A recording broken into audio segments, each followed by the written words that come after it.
கொளத்தூர் கிருஷ்ணமூர்த்தி இப்போ பாஜக அண்ணன் சொன்னாங்க. இப்போ கடைசியாக ஒரு பதிவு, பாஜகவோட இல்லைன்னா இவங்க வந்து இப்போ ஜெயிச்சிருவாங்களா? இப்போ பாஜக தனியாக வந்திருக்காங்களே, இப்போ 4ஆம் தேதி தெரிய போதில்லை என்ன நிலைப்பாடுன்னு.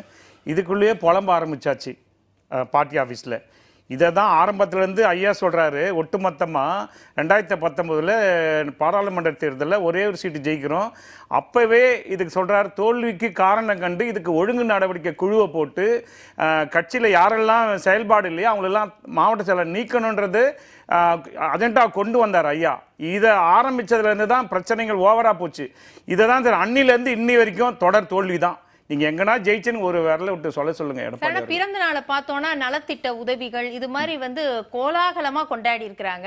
எம்ஜிஆர் ஜெயலலிதா அதற்கு பிறகு இபிஎஸ்க்கு நாங்க இந்த மாதிரி கொண்டாடுறோம் அப்படின்னு முன்னாள் அமைச்சர் செல்லூர் ராஜு கூட சொல்றாரு. அப்ப அவங்க ஒற்றுமையா கட்டுக்கோப்பா இருக்கிறாங்க. அடுத்த கட்டமா எம்ஜிஆர் ஜெயலலிதாவுக்கு அடுத்து இபிஎஸ் ஏத்துக்கிட்டோம் அப்படிங்கிற ஒரு கருத்தா நம்ம அதை பார்க்கலாமா? இப்போதைக்கு இவங்கெல்லாம் வந்து இவர் புகழ் துதிப்பாடி தான் ஆகணும். ஏன்னா இது காலத்தின் கட்டாயம். 4ஆம் தேதிக்கு அப்புறம் இதே பேசுகிற வாய் எல்லாமே மாற்றி பேசும். உள்ளுக்குள்ளவே ஏகப்பட்ட பிரச்சனை போயின்னு அரசல் பொருசெலாம் நியூஸ்லேயே வருது.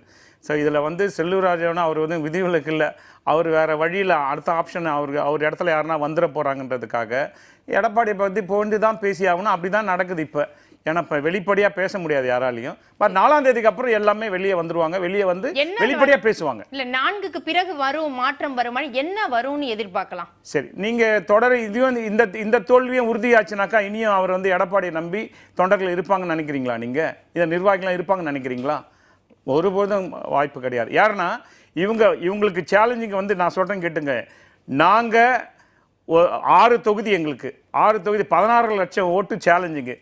ஷார்ட் டைமில் பலாப்படன்ற சிம்பலில் ஷார்ட் டைமில் எடுத்துன்னு போய் மக்களிடையே நாங்கள் எடுத்துகிட்டு போயிட்டு அறிமுகப்படுத்தி நாங்கள் வந்து மிகப்பெரிய வெற்றி அடைய போகிறோம் ஒரு இதுக்குள்ள. ஆனால் நீங்கள் அத்தனை பேர், நான் அதுதான் சொன்னேன் ஏற்கனவே, அத்தனை பேரும் இருந்து நீங்கள் வந்து ஈரோட்டில் வந்து தோற்றிங்க.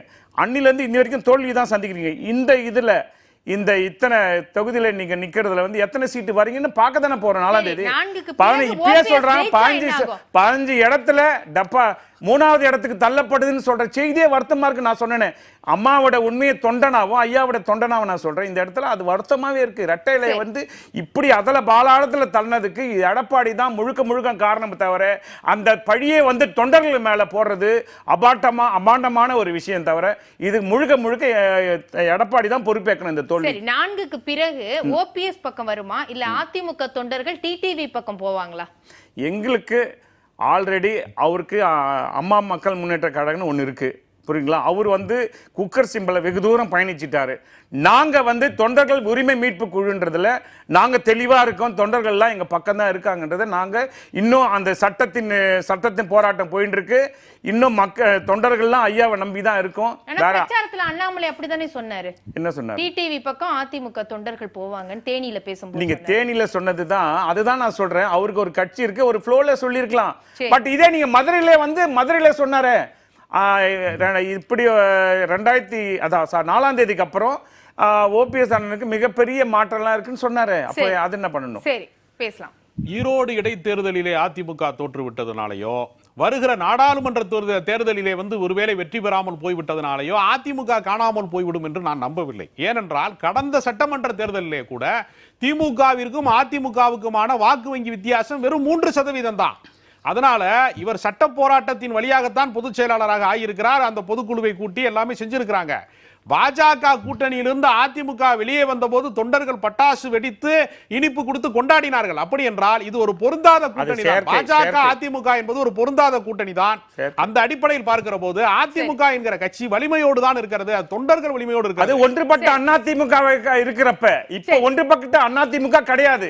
ஆனால் அவர்கள் வாக்கு வங்கியிலே 2வது இடத்திலே அவர்கள் தான் இருக்கிறார்கள் என்பதில் எனக்கு மாற்று கருத்து கிடையாது.